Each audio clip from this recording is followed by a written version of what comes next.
Since it launched in March 2020, Animal Crossing New Horizons has had a lot of updates, 27 in fact if you include the minor patches as well. When we think about the game's updates, we generally think about the big changes that really impact the game, such as additions that we got later on like the Roost, Cap'n, and so many more. Yet I really enjoyed discovering the smaller, easier to miss yet still impactful updates that you can find in the game also. So in this video, we're going to be taking a look at 8 of these updates that you might have missed. I think you'll find a lot of these really cool, so let's check them out. First of all, with the introduction of the Happy Home Paradise DLC in the 2.0 update, a new feature was added to our homes to make sorting a lot easier. You can activate this new sorting feature when you use your inventory within your home and also in Happy Home Paradise. Basically, it allows you to select and jump to certain types of items within their own categories by holding down the right stick.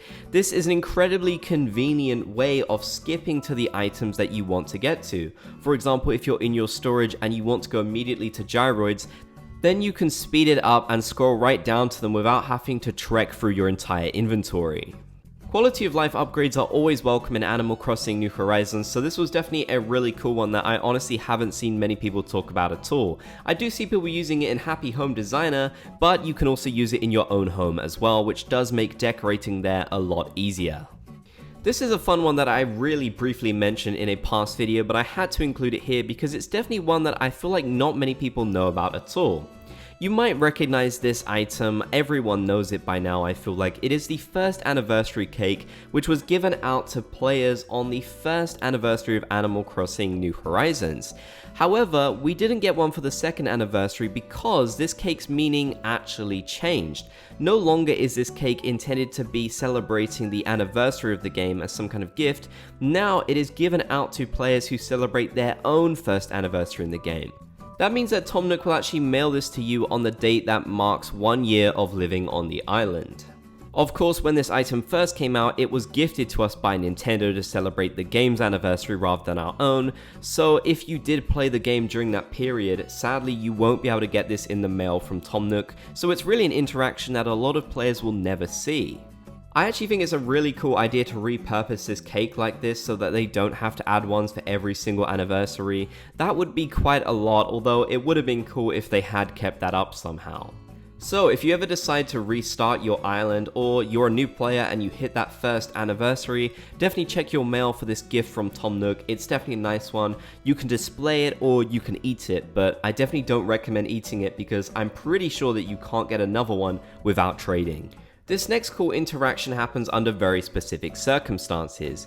If you're starting up the game just before the day changes over at 5 AM and you head into the airport and then it becomes 5 AM, Orville will stop you and not let you take a plane to anywhere else. You will have to leave the airport in order to trigger Isabelles Announcement.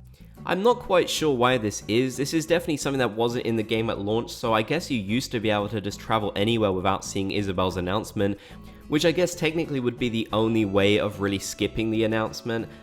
But it is kind of interesting to me that they added this in. It kind of shows that Orville has a little bit of respect for Isabelle, wanting to make sure that players definitely see the announcement. He doesn't want to miss it himself either, so you will have to see it if you want to travel anywhere if you're playing at this time.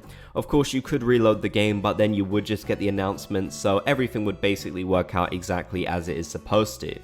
I find things like this where things only happen under really specific circumstances to be incredibly interesting. Definitely let me know in the comment section down below if you can think of any other really specific dialogue that you don't generally see every day. Thanks to later updates, it has become a lot easier to find special carrots around your island. One specifically is Celeste. The update giving you the roost basically allows you to tell if Celeste is going to be on your island before shooting stars happen. If she's due to appear on your island for shooting stars, then head into the roost from 5 PM to 7 PM, and if she's there, you know you'll be able to find her around your island later on. This is definitely a really useful update, as it could be pretty tricky to tell if she was actually going to appear or not, especially if you do kind of play during specific times. She isn't guaranteed to appear every single time either, so this is a really useful way of finding her. You can of course also use group stretching to see if she is there, but I believe this will only work if she's already around on your island. So this is basically how you would tell if it's already past 7 PM and the shooting stars are going on and you can't seem to find her anywhere around her island. If she doesn't appear in group stretching, then she's probably not there. One event that received a very subtle update is Turkey Day. Turkey Day got a little update to change the ingredients that you'll need to create the dishes, which actually makes a lot of sense given that in the 2.0 version they added in more vegetables. Initially, the only vegetable we had in the game was pumpkins, so they made sure to alter this event so that you could have new types of vegetables in there. I think this was a really cool idea and it gives your vegetables more use, so I'm definitely glad they made this very subtle small change to Turkey Day. They even updated this event with some new food recipes that you can unlock as well, so really this event definitely got a big glow up with the 2.0 version. This one is really minor, but I just find it incredibly interesting. When you invite your villagers to Photopia, they can now wear custom designs, which is something they couldn't originally do before the 2.0 version. I'm not quite sure why this was. A lot of people display custom designs in their Able Sisters which the villagers pick up on. So it's strange that it didn't really work with Photopia, though honestly, I really don't think that many people use Photopia, so I guess they just didn't really think this one through. Though definitely let me know in the comments section if I'm wrong and you do actually use Photopia a lot. I'd be curious to see how many people actually use this. When I mentioned this in a previous video, it seemed to surprise some people that you can actually buy posters from Blathers in the museum once you've completed certain exhibits, but there's actually more to this that I had no idea about as well. If you're someone who plays with multiple Switch profiles and you have other characters on your island, whether this is your family, real life friends, or just other characters that you've made up like I have on Kokomo, then they will actually receive these posters in the mail from Blathers for free, meaning they will never have to purchase them as long as you manage to complete the exhibit.